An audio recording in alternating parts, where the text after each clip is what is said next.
الشيطان الرجيم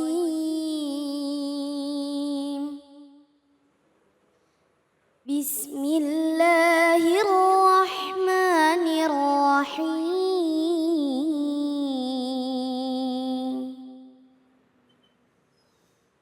فإذا قضيت الصلاة فانتشروا في الأرض وابتغوا من فضل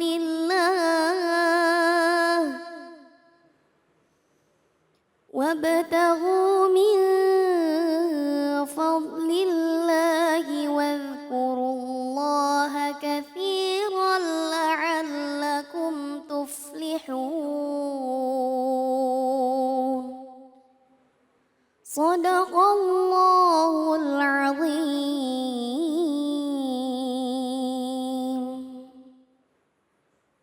Maha benar Allah dengan segala firman-Nya. Iqra'ul Qur'an fa innahu ya'ti yaumal qiyamah syafi'an li ashabi. Bacalah Al-Qur'an maka insyaallah Al-Qur'an yang kita baca akan menjadi syafaat buat kita semua. Amin ya rabbal. Terima kasih kepada Ustazah Natasya yang telah melantunkan ayat suci Al-Qur'an. Semoga ini menjadi ibadah bagi yang membaca dan umumnya bagi kita semua yang mendengarkan. Amin ya rabbal. Kembali lagi di Cahaya Hati Indonesia. Pemirsa dimanapun berada, terima kasih masih setia bersama kami. Dan para jamaah yang alhamdulillah Masya Allah saya melihat luar biasa nampaknya tambah semangat. Alhamdulillah. Siap menyimak? Siap ngaji bersama? Siap mendengarkan? Mari sama-sama kita dengarkan kajian tafsir. Insya Allah akan dibawakan oleh guru kita Ustadz Randy Tanjung. Fal alaihi fal yatafaddal maskuron. Sallu ala Muhammad.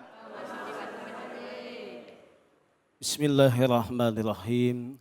Assalamualaikum warahmatullahi wabarakatuh. Waalaikumsalam warahmatullahi wabarakatuh. Bismillah, alhamdulillah. La haula wa la quwwata illa billah amma ba'du.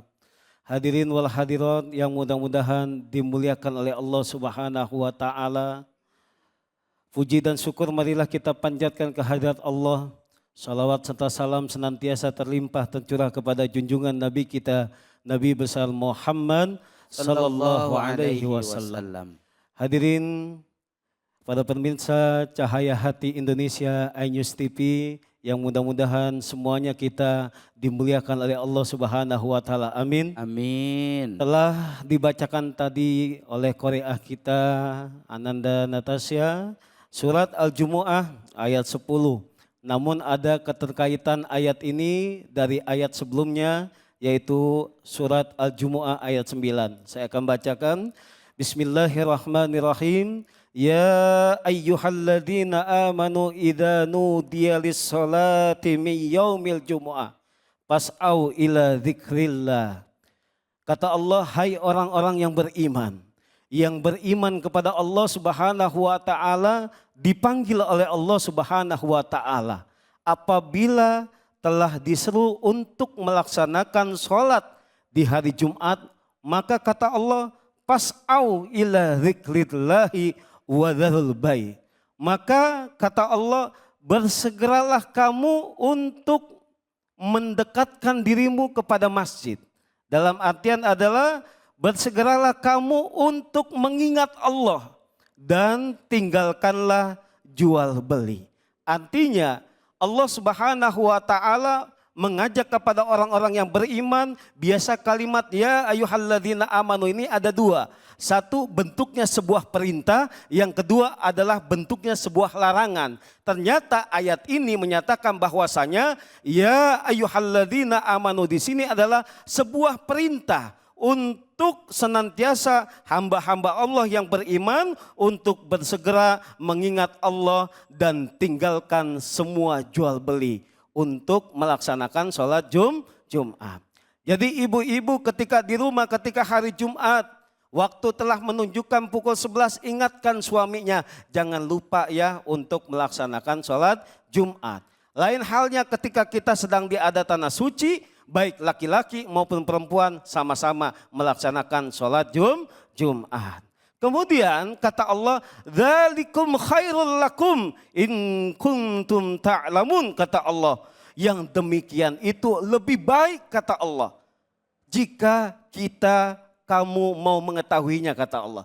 Yang hal sedemikian itu lebih baik bagimu jika kamu mengetahuinya. Artinya adalah apa? Ketika kita dipanggil oleh Allah Subhanahu wa taala untuk melaksanakan sholat Jumat, kita tinggalkan jual beli jika kita mengetahui padilahnya, keutamaannya, panggilan Allah tersebut, maka kita termasuk orang-orang yang beruntung kata Allah Subhanahu wa taala jika kita mengetahuinya. Maka dilanjutkan di ayat selanjutnya, Al-Jumu'ah ayat 10 dikatakan, fa idza qudiyatis sholatu fantasiru fil ardh wabtagu min fadlillahi wadhkurullaha katsiran la'allakum tuflihun. Kata Allah, fa idza qudiyatis shalah, apabila salat telah diselesaikan, telah dilaksanakan, sudah selesai salat Jumatnya, Allah kembali menyeru kepada kita, silakan kembali.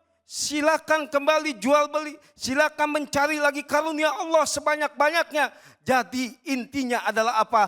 Allah mengajak kita untuk agar senantiasa beribadah kepada Allah. Jangan lupakan akhirat. Dan kemudian dilanjutkan Allah juga paham kondisi kita. Bagaimana kita juga harus butuh kehidupan kita di dunia. Bagaimana kita juga harus mencari nafkah. Oleh karena itu Allah mengajak kita untuk ibadah. Sekaligus setelah ibadah, berpencarlah kalian kembali untuk mencari karunia Allah Subhanahu wa taala. Dan Allah mengingatkan kepada kita dengan kalimat yang indah, wadhkurullaha katsira, dan banyak-banyaklah untuk mengingat Allah. In la'allakum tuflihun, kata Allah, banyak-banyaklah mengingat Allah supaya kita ini termasuk orang-orang yang beruntung. Artinya ketika kita dalam urusan dunia pun harus kita selalu mengingat Allah. Kita bekerja ingat Allah, kita berusaha ingat Allah, kita dagang ingat Allah. Ketika setiap apapun yang kita lakukan tujuannya semata-mata karena Allah Subhanahu wa taala, mengharap ridha Allah Subhanahu wa taala, nanti akan timbul yang namanya keberkahan insya.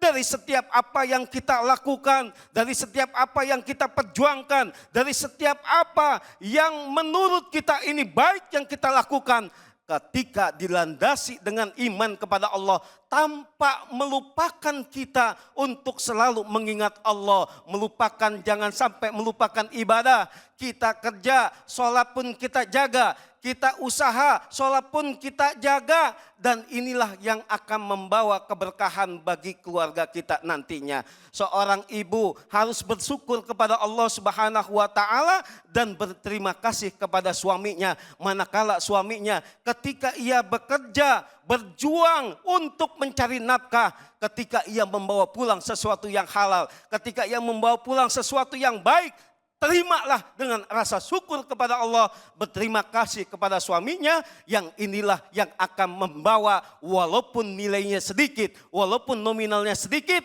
insya Allah keberkahannya bisa bertambah lebih banyak. Ya Bu ya, amin ya Rabbal.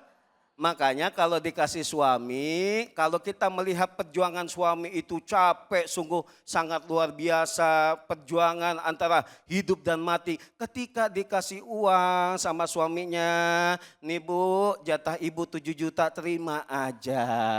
Alhamdulillah. Alhamdulillah. Oh, ibu-ibunya ketawa-ketawa. Iya Bu. Alhamdulillah. Jadi kalau dikasih rezeki, wasilahnya dari suami, bersyukur kepada Allah Subhanahu wa taala, dan ini akan membawa kepada keberkahan di rumah tangga. Berapa banyak kekacauan di rumah tangga manakala seorang istri tidak ada rasa syukur kepada Allah Subhanahu wa taala, tidak ada terima kasihnya kepada suami. Dikasih uang sekian juta, apa kok cuma segini? Gaji bapak kan sekian juta, kenapa saya cuma dapat segini? Inilah yang membawa emosi seorang suaminya, tidak ada rasa terima kasihnya kepada Allah Subhanahu wa taala. Bicaralah baik-baik, ayah, gaji ayah kan sekian juta, kok aku dapatnya segini? Ayahnya menjelaskan, iya ada sisa segini karena yang ini buat makan kita, yang ini untuk pendidikan anak kita, yang ini untuk biaya tak terduga, yang ini untuk kita sisakan untuk sedekah, sisanya ambillah buat mama. Enak, alhamdulillah. Tapi ibu insya Allah walaupun nominalnya tidak begitu besar, tapi ibu di sana berdoa kepada Allah Subhanahu wa taala, berharap pada Allah, ya Allah, saya redo ya Allah, walaupun dikasih nominalnya hanya sekian, saya bersyukur kepadamu ya Allah, karena apa? Saya melihat perjuangan suami saya begitu sangat luar biasa. Dia bela-belakan mencari uang dalam kondisi yang mungkin tidak sempurna anggota tubuhnya, tidak sempurna kesehatannya, tapi ia mau berjuang untuk mencari nafkah ya Allah. Saya berdoa ya Allah, semoga apa yang diberikan oleh suami saya ini membawa keberkahan bagi rumah tangga kami, sehingga suami kami sehat, istri kami, saya sebagai istrinya sehat, anak-anak kami sehat, semuanya bisa sekolah dengan baik. Alhamdulillah. Ketimbang punya mungkin maaf dikasih uang banyak, kita banyak masalahnya. Anak kita sakit-sakitan, anak kita terjerumus narkoba, naudzubillahi min dalik ya. Lebih baik kita punya harta yang cukup dan berkah insya Allah. Cukup ketika pengen ibu pengen beli mobil ada. Cukup ketika ibu pengen umroh ada. Cukup ketika pengen berangkat haji ada. Insya Allah kecukupan ini akan ketika kita syukuri bersama akan membawa nilai berkah yang lebih banyak nanti. Insya Allah. Insya Allah, Masya Allah, tabarakallah, luar biasa. Alhamdulillah. Adem enggak Bu? Semangat enggak dengerinnya? Luar biasa, mudah-mudahan apa yang hari ini diikhtiarkan oleh suami ibu semua itu jadi manfaat. Amin ya robbal.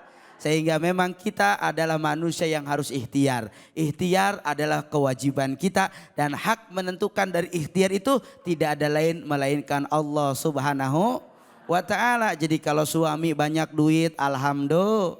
Suami juga lagi nggak punya duit, tetap insya. Masya Allah, tabarakallah, luar biasa guru kita. Baik, setelah guru kita menyampaikan penjelasan yang begitu luar biasa, pasti di sini ibu-ibu dan bapak-bapak sudah nggak sabar pengen bertanya. Ada yang mau bertanya?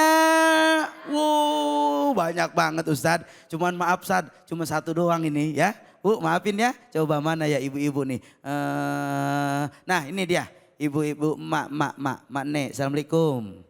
Waalaikumsalam. Nah, silakan. Assalamualaikum Ustadz. Waalaikumsalam. Nama saya Ibu Sunarni. Ibu Sunani. Saya mau bertanya kepada Ustadz. Boleh. Ada orang yang berkelimpahan harta, tapi dia meninggalkan kewajiban, ada sholat, sedekah, dan lain sebagainya. Apakah harta yang didapat itu sebagai ujian dari Allah, apa sebagai Peringatan. musibah dari Allah? Masya Allah, luar biasa. Ustadz, Silakan. ini ibu kita Sunani luar biasa sekali pertanyaannya. Tentu Makasih, pertanyaan beliau juga bisa mewakili pertanyaan para jamaah yang lain. Silakan guru. Ya baik, terima kasih Ibu atas pertanyaannya, bagus sekali.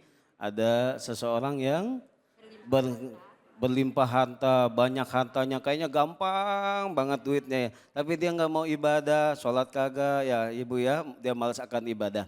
Baik, apakah ini termasuk ujian? Ya, baik, bagus Ibu pertanyaannya. Jadi ada dalam istilah agama kita itu istidrot ya. Ada Allah memberikan dan memberikan dan memberikan ya. Tujuannya tidak lain agar mereka selalu lalai akan dunia. Ya, dikasih sama Allah. Kalau seandainya dia tidak mau taubat, tidak mau kembali kepada Allah, berarti dia tidak bersyukur atas apa yang Allah berikan. Dan ini akan bahaya nantinya, Ibu. Dan juga jangan sampai berpikiran, Ustadz, saya kan sudah ibadah, Ustadz. Udah sholat, udah saya jaga, puasa udah saya jaga, baca Al-Quran. Kok saya masih miskin aja ya? Itu gimana ya Ustadz ya?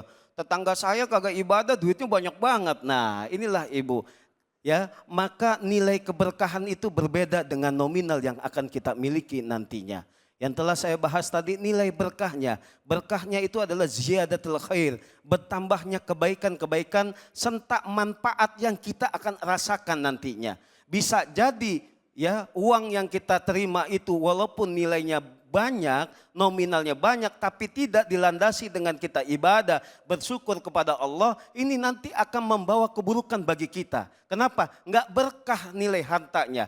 Tapi kalau seandainya kita mencari uang, dengan berjuang penuh kita mencari uang, tetap kita ini ibadah, tetap kita menjaga sholat kita, menjaga ibadah kita kepada Allah, insya Allah apa yang kita dapatkan ini baik untuk kita di dunia dan juga di akhirat. Manfaat untuk kita di dunia dan juga di akhirat. Ini bagian ketika kita memiliki harta yang Allah berikan kepada kita, inilah yang disebut dengan ujian. Maka harta itu adalah sebuah titipan. Yang titipan itu harus kita jaga. Kalau seandainya ada seseorang yang nitipin barang kepada kita, tadinya bagus barangnya, ketika kita pulangkan barang itu tidak baik, hancur barangnya, kira-kira yang punyanya marah enggak?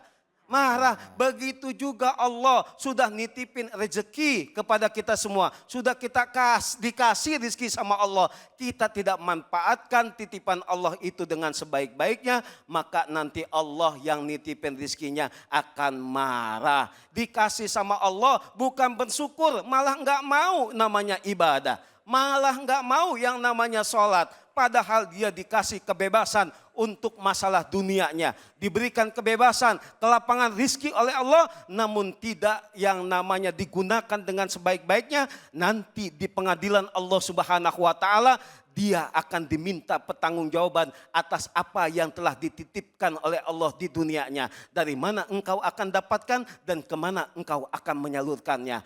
Bisa jadi itu merupakan ujian baginya, bisa jadi itu menjadi musibah baginya. Manakala ia mendapatkan harta itu dengan cara yang tidak baik, sehingga tidak berkah nilainya tanpa dilandasi dengan ibadah kepada Allah Subhanahu wa ta'ala.